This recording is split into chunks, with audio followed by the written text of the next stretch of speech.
चुनाव आयोग के बचाव में खुलकर मैदान में उतरी मोदी सरकार रातों रात सीक्रेट मीटिंग बुलाई और 48 घंटों में हाईकोर्ट के फैसले को पलटा तो हड़कंप मच गया।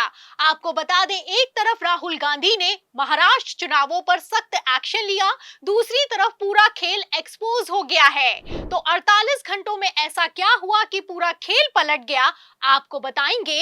मोदी सरकार पर क्यों भड़का सुप्रीम कोर्ट और नोटिस जारी करते हुए क्या सख्त एक्शन लिया है, उस पर भी आएंगे। लेकिन खबर में सबसे पहले समझिए कि कैसे चुनाव आयोग को बचाने और पोलिंग बूथों के सीसीटीवी फुटेज को दबाने के चक्कर में भाजपाइयों ने अपने ही पैरों पर कुल्हाड़ी मार ली है। खबर आप देखिए लाइव लॉ की। देखिए, इस खबर में लिखा हुआ है कि हरियाणा विधानसभा चुनाव से संबंधित दस्तावेज महमूद प्राचा को उपलब्ध कराएं। Punjab and Haryana high court ने चुनाव आयोग को निर्देश दिया है। तो 9 दिसंबर 2024 को खबर निकलकर सामने आई कि हरियाणा हाई कोर्ट ने सख्त आदेश पारित करते हुए सुप्रीम कोर्ट के सीनियर वकील महमूद प्राचा को हरियाणा की 90 विधानसभा सीटों के पोलिंग बूथों के सीसीटीवी फुटेज और फॉर्म 17C तत्काल प्रभाव से प्रोवाइड करने के आदेश पारित कर दिए हैं। आपको बता दें, जब हाई कोर्ट का आदेश निकलकर सामने आया, हरियाणा हाई कोर्ट ने सख्ती से यह आदेश सुनाया, तो चुनाव आयोग तो कुछ नहीं बोल पाया, लेकिन मोदी सरकार फंस गई और इतना बुरा फंस गई कि इस सीसीटीवी फुटेज को छुपाने के लिए पूरा का पूरा सिस्टम लगा दिया गया। आपको बता दें, अगर हरियाणा विधानसभा चुनावों की बात की जाए तो भयंकर धांधली के सबूत निकलकर सामने आए। दावा किया गया कि सारी की सारी वोटिंग पूरी हो जाने के बाद भी ईवीएम 99% चार्ज है। कांग्रेस ने दावा किया कि 20 विधानसभा सीटों पर भयंकर धांधली हुई है, ईवीएम को हैक किया गया है, ईवीएम को बदला गया है। इतना ही नहीं, जब नतीजे निकलकर सामने आए तो नतीजों में भारतीय जनता पार्टी हरियाणा की कई विधानसभा सीटों में काफी कम मार्जिन से जीत गई। खबरें तो यहां तक निकलकर सामने आई कि महज 32 वोटों से भारतीय जनता पार्टी ने विधानसभा सीट पर जीत दर्ज की है। आपको बता दें, इन्हीं खबरों के चलते मोदी सरकार सीसीटीवी फुटेज किसी भी कीमत पर जारी नहीं करना चाहती है। एक तरफ हरियाणा हाई कोर्ट ने आदेश दिया, दूसरी तरफ सीक्रेट मीटिंग बुलाई गई और अब इसी सीक्रेट मीटिंग को लेकर सीनियर जर्नलिस्ट ने खुलासा किया है तो हड़कंप मच गया है। आपको बता दें, सीक्रेट मीटिंग बुलाई गई है और इस सीक्रेट मीटिंग में 48 घंटों में ही पूरा का पूरा खेल पलट गया है।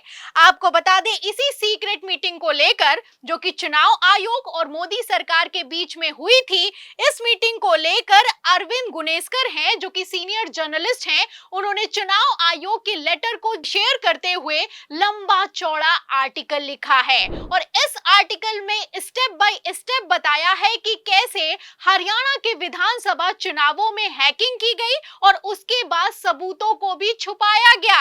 खेल तो इतना तगड़ा हुआ कि हाई कोर्ट के आदेश तक को पलटने के लिए मोदी सरकार ने पूरा सिस्टम लगा दिया। अब यही सिस्टम एक्सपोज हो चुका है, भांडाफोड़ हो चुका है, तो मोदी सरकार मुंह छुपाने को मजबूर है। आपको बता दें, सीनियर जर्नलिस्ट हैं अरविंद गुनेस्कर, उन्होंने बाकायदा क्रोनोलॉजी को बताया है कि कैसे हरियाणा के विधानसभा चुनावों को हैक किया गया है। वो लिखते हैं कि जैसे ही हरियाणा के विधानसभा चुनावों के सीसीटीवी फुटेज को जारी करने के आदेश हरियाणा हाईकोर्ट ने पारित किए, तुरंत चुनाव आयोग ने मोदी सरकार को लेटर जारी कर दिया। ये लेटर एक हफ्ते के अंदर लॉ मिनिस्ट्री को लिखा गया और रूल 93 को अमेंड करने के लिए अपील की गई। आपको बता दें, रूल 93 के अंतर्गत ही चुनाव आयोग सीसीटीवी फुटेज को जारी करता है। अब जब रूल ही बदल जाएगा तो ना रहेगा बांस और ना बजेगी बांसुरी। फिलहाल मैं यहाँ पर आपको बता दूं कि जब ये लेटर लिखा गया तो डेट थी 17 दिसंबर। 19 दिसंबर को लॉ मिनिस्ट्री को ये लेटर मिला और 20 दिसंबर को मीटिंग बुलाई गई। जिस दिन मीटिंग बुलाई गई उस दिन उस लेटर को रिवाइज करने के लिए चुनाव आयोग को आदेश दिए गए। लेकिन गजब तो तब हो गया जब 20 दिसंबर के दिन ही चुनाव आयोग ने लेटर को रिवाइज कर दिया, लेटर को फिर से लिख दिया और 20 दिसंबर की मीटिंग में ही उस लेटर को पारित कर दिया गया, रूल 93 को अमेंड कर दिया गया, बदल दिया गया और सीसी सीसीटीवी फुटेज पर रोक लगा दी गई। आप देख सकते हैं कि अरविंद गुनेसकर लिखते भी हैं कि 20 तारीख की ही मीटिंग में लेटर पेश हुआ, 20 तारीख को ही सीक्रेट मीटिंग हुई, इसी मीटिंग में लेटर रिवाइज हुआ और इसी लेटर में अप्रूवल मिल गया। वो लिखते हैं कि ALC, DLC, additional secretary and union law ministry सबने एक ही दिन में पास कर दिया उस लेटर को। वो लिखते हैं कि जैसे ही लेटर पास हुआ उसी दिन 20 दिसंबर 2024 की रात को रूल को 10:23 पर अमेंड भी कर दिया गया और गजट जारी किया गया कि अब किसी भी सीसीटीवी फुटेज को जारी नहीं किया जाएगा। हाई कोर्ट के आदेश का कोई मतलब नहीं बनता है।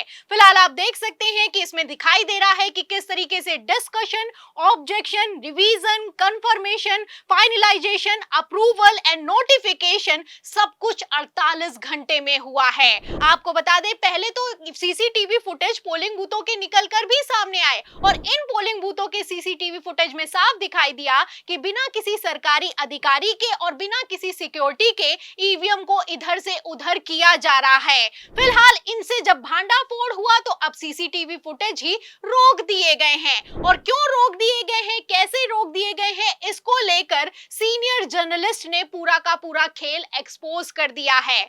आपको बता दें कि इन्हीं सीसीटीवी फुटेज को लेकर कांग्रेस भी भड़की है। कांग्रेस ने सुप्रीम कोर्ट में याचिका लगाई है और सुप्रीम कोर्ट ने भी चुनाव आयोग से जवाब तलब किया है। चुनाव आयोग से पूछा है कि आखिर कैसे हाई कोर्ट के फैसले को पलटा जा सकता है, आखिर क्यों सीसीटीवी फुटेज देने के लिए तैयार नहीं हो। आपको बता दें, चुनाव आयोग से 3 हफ्तों में जवाब तलब किया गया है और 21 जुलाई को फिर से इसी मसले पर सुनवाई होने वाली है। फिलहाल सुनवाई से ठीक पहले नेता प्रतिपक्ष राहुल गांधी ने भी महाराष्ट्र के चुनावों की धांधली को एक्सपोज किया है और साफ कह दिया है कि पहले तो धांधली हुई, फिर सबूतों को भी छुपा दिया गया।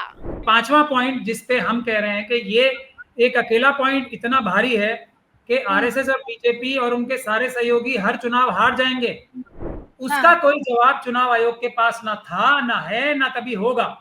और वो सीधी सीधी बात है, आप हमें वीडियोग्राफी दे दीजिए, वो हमारा अधिकार है, अदालत ने बोला है हमारा अधिकार है।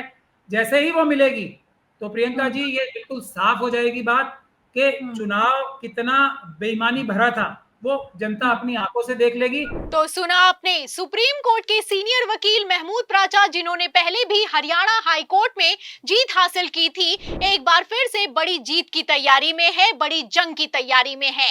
महमूद प्राचा ने साफ कह दिया है कि धांधली हुई, फिर सबूतों को छुपाया, ये सबसे मेन पॉइंट है। तो क्या अब यही सबूत सामने आएंगे और क्या बिहार के चुनावों में भारतीय जनता पार्टी का डिब्बा गोल होने वाला है? सबसे बड़ा सवाल, अगर सबूत सामने आएंगे तो क्या हरियाणा और महाराष्ट्र के नतीजे पलट जाएंगे?